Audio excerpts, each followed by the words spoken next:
코로나 시대여서 여행을 잘 못 가죠. 여행을 대부분 분들이 이제 좋아할 텐데 여행을 하는 이유 중에 하나가 이제 유익이 있고 즐거움이 있기 때문입니다. 우리에게 여행 가운데서 즐거움을 주는 여러 요소들이 있는데 저는 개인적으로 그 중에 으뜸을 누구와 함께 하느냐 여기에 두고 싶습니다. 누구와 여행을 같이 하는가, 누구와 동행하느냐, 이것이 그 여행의 즐거움의 그 정도를 말해준다, 이렇게 이제 저는 여기고 있습니다. 잠깐 다니는 여행에도 누구와 여행하느냐가 중요하다고 하면 하물며 우리 인생 전체 인생의 여정에서 누구와 동행하느냐 굉장히 중요하겠죠. 보통 우리가 이제 평생 같이 하는 사람이 부부잖아요. 혼자 있을 때보다 부부로 있을 때가 훨씬 더 긴 세월을 살죠. 저만 해도 제가 27년 혼자 살았는데 지금 34년째 결혼 생활을 하고 있습니다. 그러니까 훨씬 더 많은, 앞으로 점점 더 긴 세월을 함께 살아가게 되는데, 만약에 제 배우자가, 제 아내가 제가 내가 왜 이런 여자하고 결혼했지? 라고 만약 생각이 된다면 그 동행이 얼마나 불행하겠습니까? 내가 정말 이 여자와 결혼하길 잘했어 라고 하면 그 부부 생활의 동행이라고 하는 것은 참 복되겠죠. 그러니까 누구와 동행하느냐 참 중요한 것 같습니다. 그런 면에서 이제 결혼을 앞두고 있는 우리 정년기에 있는 청년들에게 부탁을 드리고 싶어요.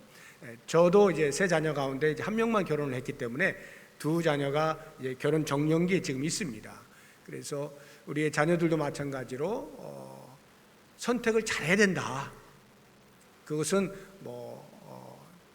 나의 배우자에 대한 선택도 있지만 나도 역시 그 사람에 대하여 잘 선택될 수 있었다라고 하는 준비가 되어야 된다. 이게 같이 이제 이야기가 되는 것인데, 평생을 함께 하는 사람이기 때문에 더욱더 신중해야 되는 것이죠.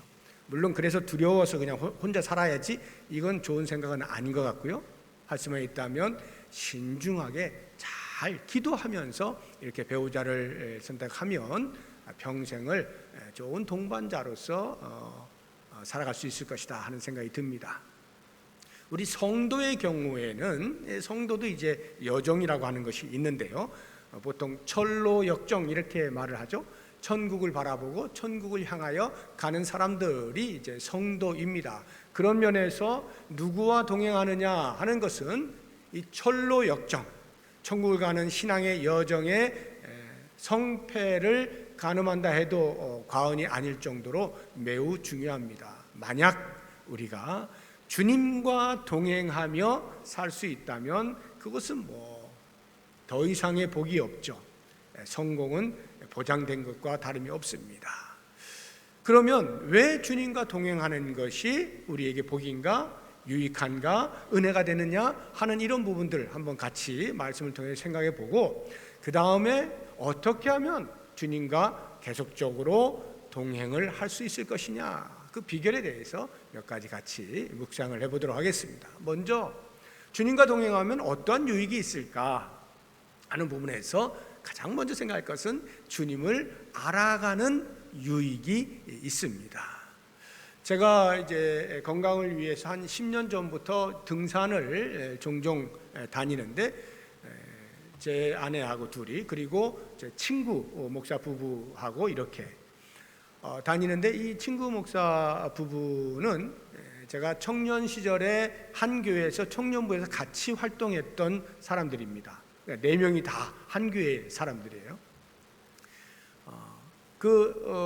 목사 친구는 저하고 친구고, 사모는 또 제 아내하고 친구입니다. 나이가 똑같아요. 그렇게. 그래서 이제 지내는데, 그 청년 시절에는 이 남자친구, 이 목사님하고는 그 당시에는 친하게 지내질 않았어요. 생각이 너무 다르고 행동 양식이 너무 다르고 패턴이 너무 달라요. 그래가지고 이렇게 교제를 많이 하지 않았습니다. 물론 전체적으로 하는 거야 다 같이 하지만 개인적으로 깊은 교제를 나누지 않았었습니다. 그런데 이제 제가 이제 돌아와서 건강을 생각하면서 뭘 해야 되나 찾는 중에 그 부부가 등산한다는 소식을 듣고 이제 같이 이제 하자 해가지고 이제 다니면서 한 10년 동안을 같이 다니다 보니까 그 동안에 제가 그 청년 시절에 가졌던 그 사람에 대한 선입관 이런 것들이 많은 부분에서 내가 잘못 생각하고 있었구나 하는 것들을 알게 된 거예요. 하나씩 알아가게 되는 거죠. 등산하면서 너무 많은 말들을 하는 거잖아요. 10년을 그렇게 얘기하다 보니까 지금은 이렇게 대충 얼굴 표정만 봐도 눈치로도 어떤 생각을 하고 있는지 무슨 말을 하고 싶어 하는지 알겠더라고요.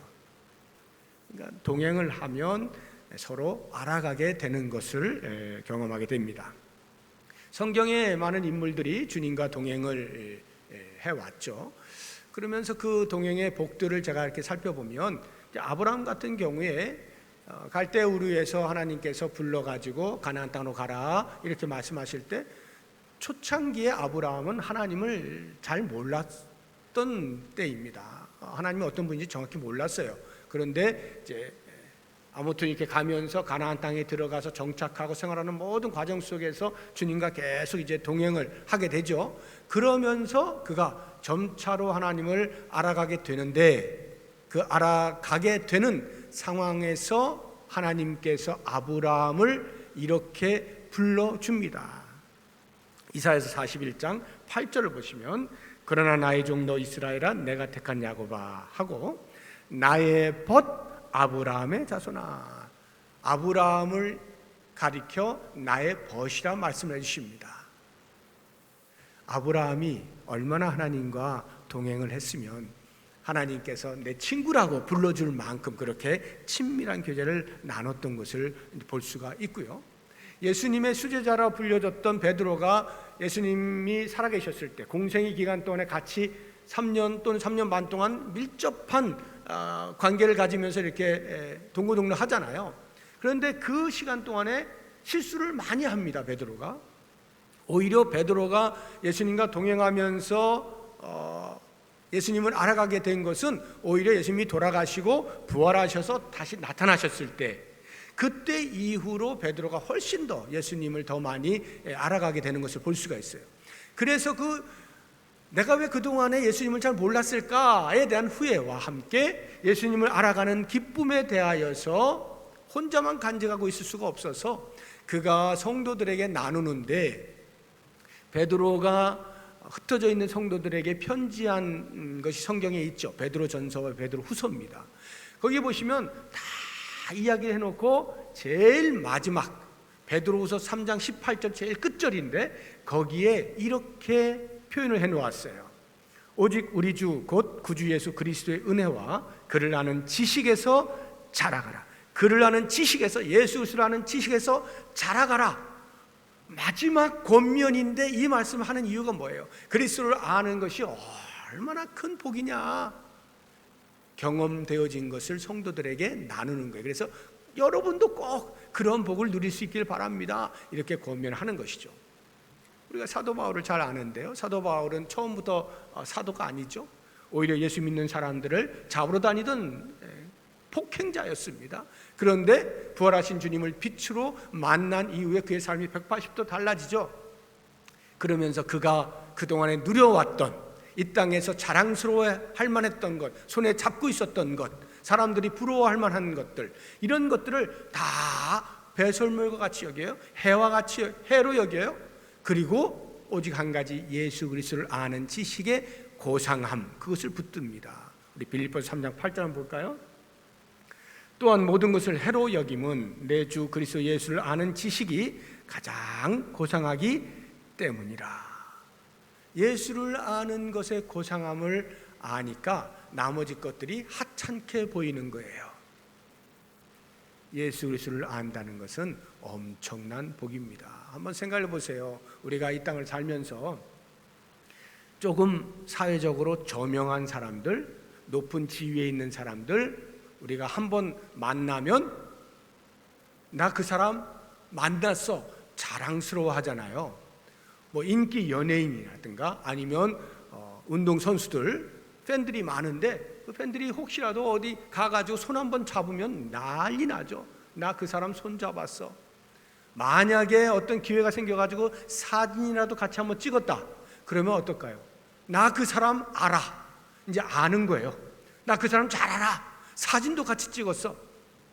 한 번만 만나도 이렇게 자랑스럽고 말하고 싶고 막 뿌듯하고 하는데요, 그런 사람들과는 비교 자체를 할 수가 없는 너무너무 좋으신 주님, 너무너무 능력이 있으신 주님, 너무 위대하신 주님, 그 주님이 우리와 평생에 동행한다라고 생각을 해보세요. 어떻겠어요?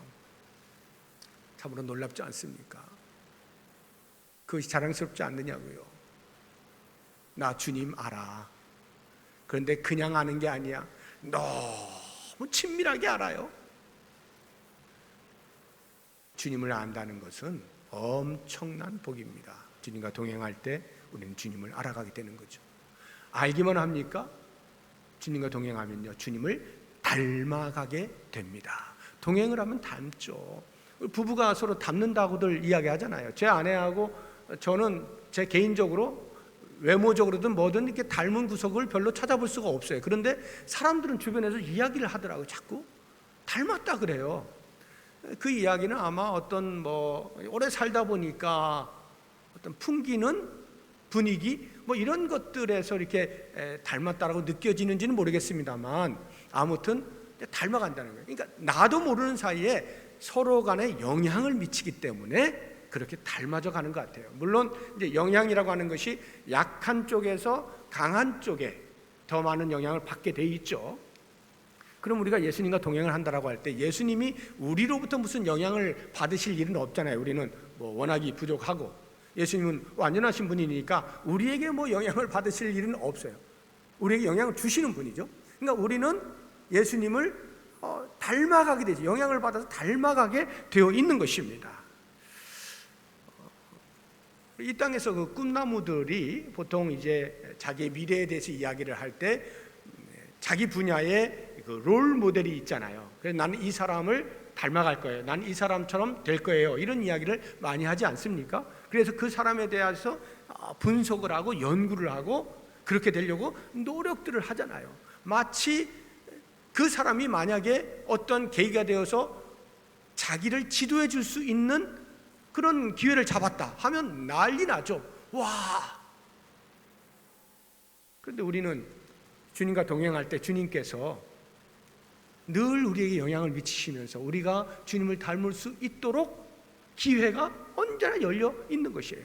우리가 닮는다라고 하는 말은 여러 가지가 있겠습니다만 기본적으로 예수님의 성품이겠죠. 예수님의 거룩하심이나 예수님의 자비하심이나 예수님의 사랑이나 이런 것들을 우리가 닮아가는 것이죠.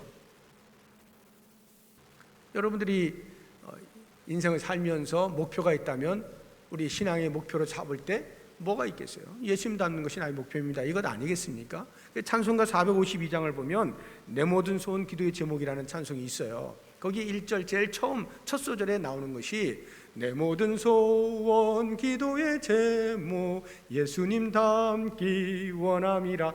예수님 닮는 것이 내 평생의 소원이라고 고백을 하는 것, 이것은 어느 특정한 사람의 고백이 아니라 우리 모든 성도의 동일한 고백이잖아요. 예수님 닮는 것보다 더 귀한 것이 어디 있어요? 주님과 동행할 때 예수님을 닮아갈 수 있게 되어진 것입니다. 그런가 하면 주님과 동행하면요, 실제적으로 우리에게 유익이 있는데 그게 뭐냐 하면 고난을 당할 때, 어려움에 직면할 때 도우심을 경험하게 된다 하는 것입니다. 인생이 쉽지 않잖아요. 이미 오래 사신 분들은 다 경험하는 거 아닙니까? 그래서 인생에 대해서 이렇게 뒤를 돌아와 회고를 하면 내가 그동안은 어떻게 살아왔나 몰라. 대부분의 분들의 동일한 공통된 고백이에요. 그러니까 힘들고 어려운 삶들이었는데 그것을 지금까지 어떻게 살아왔나 싶은 거죠. 불교에서도 인생을 고해라고 표현하거든요. 고해. 끝없는 고통과 괴로움의 연속이 있는 세상, 고해다, 이렇게 이야기를 한단 말이죠. 성도라고 해서 그러한 고난을 피해갈 수 있는 게 아니에요. 모두에게 똑같이 닥치는 것입니다. 그러한 인생, 지금 당장 우리가 처해 있는 이 현실만 봐도 그렇잖아요. 코로나, 그 조그마한 그 바이러스가 말이죠, 전 세계를 두려움에, 공포에 몰아넣고 있지 않습니까? 우리가 얼마 전에 접하고 있는 그 아프가니스탄의 그 탈레반이 점령하게 됨에 따라서 국민들이 지금 혼비백산 하잖아요. 우리나라에서도 이렇게 또 받아들이고 하는 이런 좋은 일도 있고 한데, 이런 것들이 전부 다 고통이죠. 뭐 세계 거시적으로 보게 되어지면 어떤 기아나 지진이나 또는 테러나 전쟁이나 끊임없이 일어나고 있잖아요. 뭐 그런 거시적인 거 아니더라도 미시적으로 우리의 개인적인 삶에서도 언제나 지금까지 평탄한 삶을 살아오신 분 계시나요? 저는 한 번도 만나본 적 없습니다. 그런 분을. 전부 문제를 안고 살아가는 거예요. 저도 역시 마찬가지입니다. 그러한 인생살이에 대하여서 모세의 기도라고 하는 시편에서 이렇게 표현을 해놨어요. 시편 90편이 모세의 기도의 시편인데요, 10절 한번 보겠습니다. 우리의 연수가 70이요 강건하면 80이라도 그 연수의 자랑은 수고와 슬픔뿐이다. 한평생을 살았는데 요약해서 말해보시오 하면 슬픔뿐이다, 아픔뿐이다, 고통뿐이다 할 만큼 우리 인생이 그렇다는 말이에요. 그런데 성도에게는 다른 것이 하나가 있어요. 도우시는 손길이 있는 거예요. 고통은 똑같이 다가오는데 성도에게는 도우시는 손길이 있어요. 이게 엄청난 차이를 가져오는 것입니다. 아무리 고난이 크다 할지라도, 헤어나오기 힘들 만큼 그러한 고난이 닥친다 할지라도 도우시는 손길이 있기 때문에 우리는 주저앉지 않아요. 절망하지 않아요. 두려워하지 않아요. 뚫고 나아가는 거예요. 다윗이 그런 사람 아닙니까? 다윗이 고난의 한가운데에서 지은 시가 있어요. 우리가 들을 때는 그 시가 아주 서정적인 그런 시처럼 보이지만 정말 절정에 달한 고난의 한가운데에서 지은 시예요. 시편 23편인데요 여호와는 나의 목자시니, 그 시편의 4절 보면 이렇게 고백을 해 놓았습니다. 내가 사망의 음침한 골짜기로 다닐지라도, 지금 다윗이 그런 사망의 음침한 골짜기를 다니고 있는 거예요. 빛이 안 보인단 말이죠. 사방으로 막혀 있어요. 구원의 손길이 보이지 않아요. 그런 갑갑한 상황이에요. 그런데 해를 두려워하지 않겠대요. 여기 해는 나쁜 일이 생기는 것을 말하는 거예요. 그런 해를 두려워하지 않겠다는 거예요. 지금 당하고 있는 상황인데도 불구하고 두려워하지 않겠다는 거예요. 왜? 그 다음 보시면 주께서 나와 함께 하심이라. 주님이 나와 동행하고 계시니까 주님이 분명히 도와주실 거야, 이 확신이 있었던 거죠. 그러니까 다윗이 두려워하지 않겠다라고 고백하는 거예요. 정말로 주님이 도와주실까요? 도와주십니다. 도와주셔요. 심지어는요, 우리가 주님 앞에 대하여서 충성스럽지 못할 때, 성경의 표현으로 하자고 하면 버러지 같은 인생을 살고 있을 때조차도 우리 주님께서는 내가 너를 도와주겠다, 두려워하지 말아라 약속을 해주시거든요. 오늘 본문의 말씀이 그 말씀이에요. 이사야서 41장 10절 이하를 보시면 14절까지 제가 빠른 속도 읽을 텐데 들으시면서 한번 생각해 보세요. 어떤 상황 속에서 주님이 이런 약속을 주시는가 한번 보겠습니다. 10절 이하, 두려워하지 말라, 내가 너와 함께함이라, 놀라지 말라, 나는 내 하나님이 됨이라. 내가 너를 굳세게 하리라, 참으로 너를 도와주리라. 참으로 나의 의로운 오른손으로 너를 붙들리라. 보라, 내게 노하던 자들이 수치와 욕을 당할 것이요 너와 다투는 자들이 아무것도 아닌 것 같이 될 것이며 멸망할 것이라. 내가 찾아도 너와 싸우던 자들을 만나지 못할 것이요 너를 치는 자들은 아무것도 아닌 것 같고 허무한 것 같이 되리니, 이는 나 여호와 너의 하나님이 내 오른손을 붙들고 내게 이르기를 두려워하지 말라, 내가 너를 도우리라 할 것임이니라. 버러지 같은 너 야곱아, 너 이스라엘 사람들아 두려워하지 말라, 나 여호와가 말하노니 내가 너를 도울 것이라. 내 구속자는 이스라엘의 거룩한 이이니라. 버러지 같은 인생에게조차도 하나님께서 약속하시는 거예요. 내가 너를 지킬 거야. 내가 너를 도와줄 거야. 두려워하지 마. 담대하라. 아무리 인생이 고해 같다 할지라도, 아무리 인생이 슬픔과 아픔뿐이라 할지라도 그 속에서 도우시는 하나님의 손길이 있기 때문에 우리는 견딜 수 있는 거잖아요. 극복할 수 있는 거잖아요. 주님과의 동행이 이와 같은 유익이 있어요. 또 한 가지 동행할 때 우리가 누릴 수 있는 유익이 있다면 그것은 곧 천국을 경험하는 거예요. 이 땅에서 천국을 경험하는 거예요. 아직 천국은 임하지 않았어요. 그렇지만 이 땅에서 천국을 경험할 수 있어요. 왜? 예수님이 계신 그곳이 천국이거든요. 예수님이 다스리시는 그곳이 천국이거든요. 우리 오늘 찬송가 438장 불렀잖아요. 거기 3절을 보시면 초막이나 궁궐이나 내 주 예수 계신 그곳이 곧 하늘나라다, 이렇게 고백하지 않습니까? 주님이 계신 그곳이 곧 하늘나라예요. 예수님이 공생의 기간 동안에 율법학자라고 하는 소위 스스로를 자랑스러워하는 바리새인들이 예수님께 묻습니다. 예수님, 하나님 나라가 언제 임합니까? 이렇게 묻자 예수님이 대답을 하셔요. 누가복음 17장 20절 21절인데 한번 보겠습니다. 바리새인들이 하나님의 나라가 어느 때 임하나이까 묻거늘 예수께서 대답하여 이르시되 하나님의 나라는 볼 수 있게 임하는 것이 아니요 또 여기 있다 저기 있다고도 못하리니 하나님의 나라는 너희 안에 있느니라. 여기 너희 안에라고 하는 것은 마음 안에 이런 뜻이 아니고 너희 가운데 이 말이에요. 지금 이 땅에 이 말이에요. 무슨 말입니까? 예수님이 오셨으니 이미 하나님의 나라가 임한 것이다 이 말이에요. 그런데 바리새인들은 왜 그걸 몰라요? 예수님과 동행하지 않으니까 모르는 거예요. 우리는요, 주님과 동행할 때 이미 주님이 내 안에 계시고 주님이 우리 안에 계시면서 여기가 천국이구나 하는 것을 경험하죠. 물론 완벽한 천국을 경험하는 것은 아니에요. 맛을 본다 이 말이에요. 그래, 내가 가는 저 천국 이렇겠구나 하는 것을 짐작할 수 있을 만큼의 그러한 경험을 할 수 있게 된다는 거죠. 주님과 동행할 때만이 누릴 수 있는 복인 것입니다. 이렇게 주님이 우리를 다스리시고 주님이 우리 안에 계실 때 그 천국이라고 하는 것은 고난이 없어서 천국이 아니라 고난의 한가운데에서 누릴 수 있는 것, 다시 말하면 우리의 영혼의 평안이에요. 영혼의 평안. 그래서 예수님께서 제자들에게 나는 세상이 주는 평안과 다른 위로부터 오는 평안을 너희에게 주겠다 말씀하시거든요. 요한복음 한번 보죠. 14장 27절인데요. 평안을 너희에게 끼치노니 곧 나의 평안을 너희에게 주노라. 내가 너희에게 주는 것은 세상이 주는 것과 같이 아니하니라. 너희는 마음에 근심하지도 말고 두려워하지도 말라.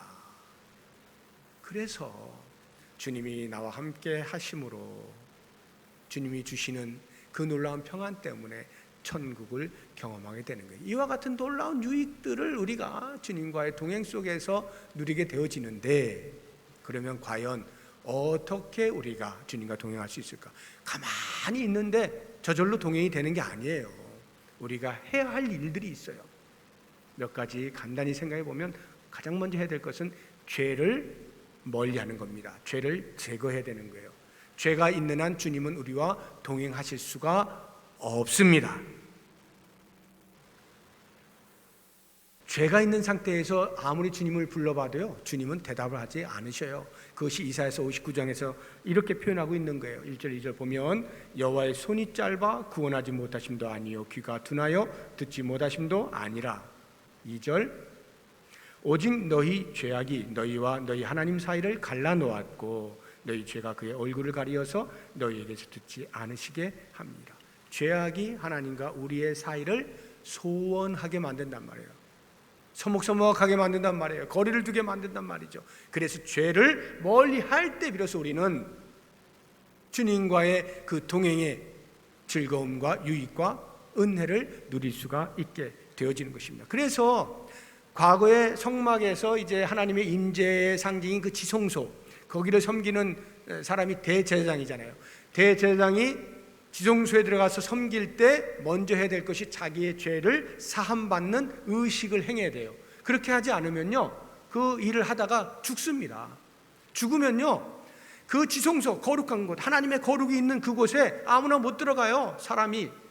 그러니까 죽은 사람 그냥 놔둘 수가 없으니 대제사장에 입고 있는 겉옷의 밑에다가 방울들을 달고 줄을 매달아서, 방울이 소리가 나지 않으면은 죽었구나, 그래서 줄로 끌어내리는 겁니다. 그렇게 해서 시체를 처리하는 거예요. 그만큼 하나님은 죄를 싫어하시고 죄와 함께 하실 수가 없는 분이에요. 그래서 이 죄를 멀리하고 죄를 제거해낼 때 우리는 비로소 주님과 동행할 수 있다 하는 것인데요. 그러면 우리가 평소에 늘 죄를 짓고 있잖아요. 지금 경험적으로 어떻게 하죠? 이 부분에 대해서 주님이 길을 열어놓으셔요. 어떻게? 자백하면 내가 깨끗하게 사해 주겠노라 하는 거예요. 요한일서 1장 9절을 한번 보죠. 만일 우리가 우리 죄를 자백하면 그는 미쁘시고 의로우사 우리 죄를 사하시며 우리를 모든 불의에서 깨끗하게 하신다고 분명히 약속을 해주셨어요. 그런데 과거에는요, 내가 하나님 앞에 자백을 할 기회가 없어요. 대제사장이 그 일을 대신하는 거예요. 오늘날에 가톨릭이 그 일을 하고 있죠. 신부가 성도들의 기도 소리를 들어요. 죄를 고백하면 신부가 들어요. 그걸 고해성사라 그래요. 그리고 신부가 대신 하나님 앞에 죄사함의 기도를 드리는 거예요. 그런데 우리는 그렇게 하지 않아요. 우리는 직접 하나님 앞에 죄를 사함을 받는 기도를 드릴 수 있어요. 왜? 예수님의 하신 일이 그 일이거든요. 한번 볼까요? 히브리서 10장 19절인데요. 그러므로 형제들아, 우리가 예수의 피를 힘입어 성소에 들어갈 담력을 얻었다. 예수의 피를 힘입어 그리스도의 십자가에서 죽으심이 곧 성소와 지성소 사이를 막고 있던 휘장을 찢어내는, 하나님과 직접 나아가서 대면할 수 있는 자격을 부여하신 것이다, 이 말이에요. 성소에 들어갈 담력이란 말은 하나님 앞에 언제든지 나아가서 기도하면서 우리의 죄의 사함을 받을 수 있다는 뜻이에요. 이런 길을 열어놓으셨기 때문에 우리는 시도 때도 없이 하루에 몇 번을 우리가 죄를 짓더라도 그것을 인식하는 한 계속해서 주 앞에 엎드려서 회개 기도를 드리면서 진실로 회개할 때 하나님의 용서하시는 은혜를 얻게 되어지고, 그러할 때에 주님과의 동행을 경험하게 되는 것입니다. 동행을 하고 싶으십니까? 또 한 가지 중요한 해야 할 일이 있어요. 그것은 반응하는 것입니다. 동행을 하면 주님께서 우리에게 무언가 말씀을 하실 거 아니에요. 우리의 상황에 따라서. 예를 들어 우리가 매우 어려운 상황에 처해 있게 되어지면 주님께서 말씀하시겠죠. 위로의 말씀을 주실 것이고 격려와 용기의 말씀을 주실 것 아니에요. 그리고 방법들을 알려주실 것 아니에요. 그래서 우리가 만약에 극복을 했다라고 하면 어떻게 반응을 해야 되겠습니까? 그 주님 앞에 감사해야 되겠죠. 감사의 반응을 보여야 되는 거예요. 그런데 가만히 있으면 안 되죠. 우리나라가 예부터 유교의 영향을 너무 많이 받아가지고 양반 입네 에헴 이래가지고 말이죠. 특히 우리 남자들이 뭐 여필 종분이 뭐 이런 거 하면서 여자들이 집에서 밥하고 빨래하고 다 해주잖아요. 그런데도 하나 고마운 줄 모르고 그냥 막 놓고 먹고 엥거리고 이거 치워 이러고 뭐 맛없다 그러고 이러지 않습니까? 뭐 모든 사람이 그런다는 건 아니에요. 주로 그래 왔다 이 말이에요. 우리 위에 선배들이 대부분 그래요. 제가 볼 때도 우리 아버님 그러시더라고요. 저는 속상했어요. 왜 저러실까? 맛있게 먹고 고맙다고 해야지. 물론 반대도 마찬가지예요. 가정을 책임지기 위해서 밖에 나가서 열심히 경제활동을 하죠. 그러면 가족 식구들이 고맙다는 말을 해야 되겠죠. 반응을 해야 된단 말이죠. 우리 신앙생활도 마찬가지예요. 신앙 공동체 안에서 서로 살펴보면서 고마운 거 고맙다 해야 되는 거예요. 계속 그런 이야기들을 많이 해야, 그래야 동행이 가능해지는 것입니다. 예수님께서 우리랑 동행하시는데 우리가 예수님이 원하시는 길로 안 가요? 그러면 어떻게 하시겠어요? 가만 놔둘까요? 그냥? 절대 그러지 않죠. 훈계하시고 책망을 하시죠. 돌아오라고 이렇게 권고를 하신단 말이에요. 그러면 어떻게 해야 돼요? 저는 제 삶이 따로 있습니다. 신경 쓰지 마십시오, 주님. 이래버리면 동행이 안 되겠죠? 당연히 우리가 아이고 주님 죄송합니다. 잘못했습니다. 회개하고 이런 반응을 보여야 되는 거예요. 예수님께서 우리에게 뭔가를 시키셨어요. 야, 너 이거 좀 하면 좋겠다. 이거 좀 할래? 그러는데 아, 주님, 저 지금 바쁜데요. 아, 주님, 그건 제 일이 아닌데요. 아, 주님, 그건 저 사람 시키시죠? 이래버리면 주님과 동행할 수가 없어요. 반응을 해야 돼요. 말씀에 순종을 해야 되는 거예요. 이런 일이 있을 때에 비로소 주님과 우리는 동행이 가능해지는 거예요. 또 한 가지를 말씀을 드린다면 동행의 비결, 그것은 재림신앙을 갖는 겁니다. 재림신앙으로 무장하는 거예요. 재림신앙이 뭐냐? 두 가지를 이야기했어요. 하나는 예수님이 다시 오심에 대한 확신을 가지고 기다리는 것, 이게 재림신앙이에요. 성경에 보면 무수히 많은 예언들이 있는데 지금까지 그 모든 예언들이 다 성취가 되었어요. 한 가지만 빼고, 그 한 가지가 예수님의 다시 오심에 대한 예언의 말씀. 그건 아직 성취가 안 되었어요. 이제 곧 성취가 되죠. 그 성취되어질 것을 믿음으로 바라보고 예수님 다시 오십니다, 이걸 마음에 간직하고 있는 사람, 이게 재림신앙을 가진 사람이에요. 또 하나 재림신앙이라고 하는 것은, 그래서 예수님이 오셨을 때 심판을 하시잖아요. 그 심판의 때에 예수님으로부터 어떤 평가를 받을 것인가에 대한 목표를 가지고 준비하는 것이 재림신앙이에요. 여러분은 어떤 평가를 받고 싶으세요?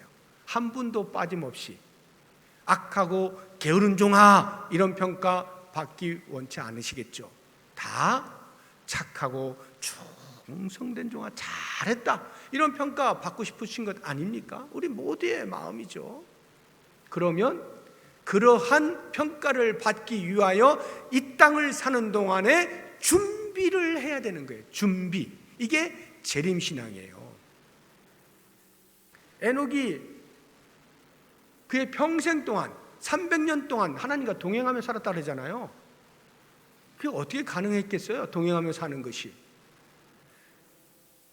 심판의 때에 대하여 하나님의 말씀을 듣고 두려움에 긴장감을 가지고 내가 이렇게 살다가 잘못 살다가는 하나님의 심판을 피할 수 없겠구나 하고는 신앙적으로 긴장감 속에서 그 재림신앙을 가지고 준비를 하는 삶을 하루하루 살았던 거예요. 그게 곧 하나님과의 동행이란 말이죠. 그러니까 우리가 재림신앙으로 무장하여 있으면 하나님과 동행할 수가 있게 되어지는 것입니다. 오늘 말씀들을 한번 정리를 해보시죠. 어떻게 하면 우리가 주님과 동행을 할 수 있을까요? 죄를 멀리하는 것입니다. 주님이 말씀하시면 그 말씀에 반응하는 거예요. 순종하는 거예요. 그리고 주님 앞에 섰을 때 내가 어떤 보고를 하게 되어질까에 대하여서 준비를 하는 것입니다. 그렇게 주님과 동행하게 되어지면 우리가 주님을 점점 많이 알아가게 되고 주님을 닮아가게 되고 주님께서 실제로 우리의 삶 가운데에서 고난 가운데 도우시는 손길을 경험하게 되고 무엇보다도 이 땅을 사는 동안에도 저 천국을 경험할 수 있는 복을 누리게 되는 것입니다. 이 놀라운 주님과의 동행, 우리 모든 성도님들의 삶이 되시기를 주님의 이름으로 축복합니다. 기도하겠습니다. 하나님 아버지,